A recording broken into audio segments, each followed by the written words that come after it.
Então, era metade do século XIX. Não havia filmes, nem TV e definitivamente nem internet. Sim, as pessoas não tinham muitas opções de entretenimento, mas um homem encontrou uma maneira de emocionar as multidões, mesmo que isso significasse colocar sua vida em risco. Seu nome era William Leonard Hunt, mais conhecido como o Grande Farini. 1852, Bowmanville, Ontário. O futuro dublê, viajante e inventor era um garoto de 14 anos com grandes ambições. Ele, sem dúvida, havia nascido para se apresentar, mas seus pais, muito rígidos, não o deixavam nem mesmo ir ao circo, que provavelmente era a maior forma de entretenimento da época. O jovem Willie começou a praticar com um fio de cobre no jardim de casa. Ele treinava para atravessá-lo e também montou um trapézio improvisado. Quando o circo itinerante chegou à cidade, Willie sabia que não podia deixar de ir de jeito nenhum. As performances o fascinavam, então começou a praticar acrobacias. Ele já dominava andar na corda bamba, dar cambalhotas e carregar objetos pesados. Seu pai ficava apavorado com a ideia de que o filho pudesse desperdiçar a vida inteira fazendo esse absurdo. Então, fez um acordo com o jovem Willie. Ele poderia continuar se divertindo com suas acrobacias se começasse a estudar medicina. Mas quando Willie estava com 21 anos, o pai foi viajar para a Inglaterra. A viagem dele foi a chance do rapaz. Um comitê local foi ver o jovem artista. Eles precisavam descobrir se ele conseguia andar na corda bamba sobre o rio Ganaraska. Veja bem, os eventos locais estavam perdendo seu encanto. Sempre as mesmas velhas apresentações, a mesma comida, tudo a mesma coisa. Esse cara poderia ser aquele sopro de ar fresco e emocionante de que a feira precisava desesperadamente. Ele poderia ser o homem que andaria no céu. Negócio fechado.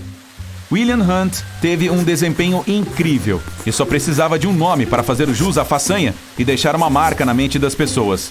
Certa vez, ele leu sobre um médico italiano aventureiro de nome Luigi Carlo Farini. Inspirado nele, se autodenominou Signor Farini, nome que mais tarde se tornou o Grande Farini. A corda foi amarrada de um prédio de 4 andares a outro, por 20 metros sobre o rio Ganaraska. O jornal local anunciou a performance, chamando-a de A Grande Ascensão, e foi um sucesso. No entanto, Farini não era o maior. Ele ainda ficava para trás, perdendo para o Grande Blondin, que havia caminhado em uma corda bamba que se estendia por 300 metros sobre o rio Niágara, poucos meses antes da acrobacia de Ganaraska. Farini sabia que precisava melhorar sua performance. Ele admirava Blondin, mas certamente queria superá-lo. Isso era difícil. Mais experiente do que Farini e 14 anos mais velho, Blondin não apenas fazia as acrobacias como tornava tudo divertido. Ele era um artista no real sentido da palavra. Caminhava pela corda bamba com os olhos vendados, com as mãos algemadas, carregando seu chefe, empurrando um carrinho de mão ou tinha um saco cobrindo o corpo. Quanto mais maluco, melhor. Ou parava de repente no meio da corda para preparar uma omelete e dar para os passageiros dos barcos turísticos que passavam lá embaixo no rio Niágara. Um ano depois, em 1860, Farini fez a mesma travessia sobre o Niágara. Ele conseguia fazer os mesmos movimentos, coberto com um saco, carregando alguém, dando cambalhotas e assim por diante. Mas superou seu concorrente ao se equilibrar com a cabeça, pendurado na corda pelos dedos dos pés e carregando uma tina nas costas. Enquanto andava, até desceu um balde no rio para pegar um pouco de água. Blondin afirmou que ninguém conseguiria fazer suas acrobacias.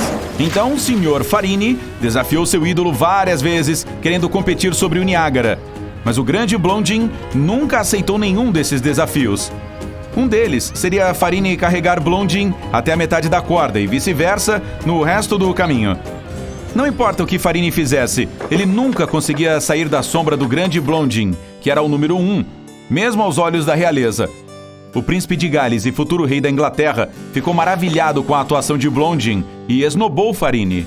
Mesmo que o Blondin continuasse provando ser um grande artista e ficasse em primeiro lugar, Farini, na verdade, ganhava mais dinheiro. Blondin precisava passar o chapéu para conseguir se sustentar, enquanto seu concorrente nasceu para os negócios. Ele conseguiu fazer um acordo com as ferrovias regionais, pelo qual receberia uma porcentagem dos ingressos vendidos para cada trem que fosse para o Niágara para ver seu show. Enquanto isso, em casa, quanto mais o jovem conquistava, mais seus pais ficavam decepcionados com ele, que não era o médico que eles tanto desejavam. Sem o apoio da família e perdendo a batalha pelo primeiro lugar para a Blondin, o grande Farini tinha que avançar por conta própria. Mas não por muito tempo. Em 1861, o jovem de 23 anos se casou com uma beldade chamada Mary Osborne. A esposa de um acrobata dificilmente tem uma vida comum. Ele a treinou para se segurar nas costas dele durante as caminhadas na corda bamba, e ela se tornou sua parceira nas performances. Até um dia trágico no ano seguinte, quando Mary ergueu uma das mãos para acenar para a multidão que os aplaudia. Ela perdeu o equilíbrio e escorregou. Farini ainda conseguiu agarrar o vestido dela com uma das mãos, mas enquanto puxava a jovem esposa, o destino mais uma vez decidiu o contrário. A roupa rasgou de repente e ela caiu. Farini ficou arrasado. Mas, como se costuma dizer, o tempo cura todas as feridas. As coisas finalmente mudaram para melhor em 1870, quando ele encontrou a oitava maravilha do mundo, Lulu, uma jovem acrobata de Paris que se apresentava em um teatro de 4.000 lugares, na Champs-Élysées. Ela pulava 8 metros no ar, altura que mais tarde aumentaria para inacreditáveis 12 metros. Eles se tornaram uma dupla que não parava nunca. Os dois viajaram para a Inglaterra e depois para os Estados Unidos, deixando as pessoas de queixo caído onde quer que se apresentassem. Durante uma apresentação, Farini quase perdeu sua preciosa Lulu. Naquele dia fatídico, a barra escorregou da mão da acrobata, que caiu no chão. Ela foi levada às pressas para o hospital e felizmente sobreviveu. Mas então veio uma revelação bombástica. Lulu era o filho de Farini disfarçado. Depois que melhorou, continuou a se apresentar, mas como ele mesmo agora. O Aquário Real Westminster, em Londres, já foi famoso como um grande centro de entretenimento. O local passou por algumas dificuldades financeiras, então a administração pediu ajuda para Farini. Por algum tempo, ele trabalhou como inventor e criou algumas máquinas malucas para empolgar os espectadores.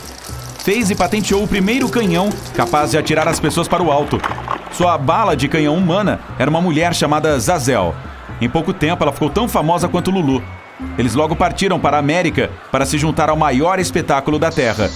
Zazel era a estrela principal. Farini viajou pelo mundo inteiro. Uma de suas viagens o levou ao deserto de Kalahari em 1885, tornando-se o primeiro ocidental conhecido a cruzar este deserto a pé e a viver para contar a história. Não só fez isso, como escreveu um livro sobre a travessia. Ele alegou ter encontrado a cidade perdida de Kalahari, embora isso não seja oficial, já que nunca provou. Seu filho foi junto nessa aventura, fazendo desenhos e tirando fotos. Mesmo aos 50 anos, ele amava apresentações. Em 1888, promoveu o ousado salto de paraquedas do aeronauta Thomas Scott Baldwin, pulando de um balão de ar quente a 900 metros. Algumas pessoas dizem que o homem deve ter sido um dos primeiros a usar um paraquedas, um verdadeiro salto de fé. As acrobacias não eram os únicos interesses de Farini. Ele começou a pintar telas a óleo mais tarde na vida, o que acabou sendo surpreendente, pois suas obras foram exibidas na Exposição Nacional. E também tinha um talento especial para a botânica. Sempre que viajava, recolhia bulbos e sementes de lembranças dos lugares. Ele até publicou 2 livros sobre plantas e flores. Graças a uma vida toda viajando, ele sabia falar 7 idiomas. E tão bem que até traduziu algumas histórias de jornais alemães. É verdade que teve a ajuda de sua esposa, uma pianista alemã chamada Anna Miller, com quem se casou em 1886. Conforme Farini foi ficando mais velho, começou a dedicar seu tempo e energia a outros projetos. Ele foi um investidor de sucesso nas indústrias ferroviária e de mineração, entre outras. Também levava a sério as invenções. Tinha mais de 30 patentes de criações, como máquinas de enlatar, peças de caldeiras a vapor, motores e equipamentos de jardinagem e teatro. Uma vidente disse uma vez a Farini que ele viveria 100 anos. Ela quase acertou. O homem chegou aos 90 e provavelmente não ficou entediado um único dia em sua vida.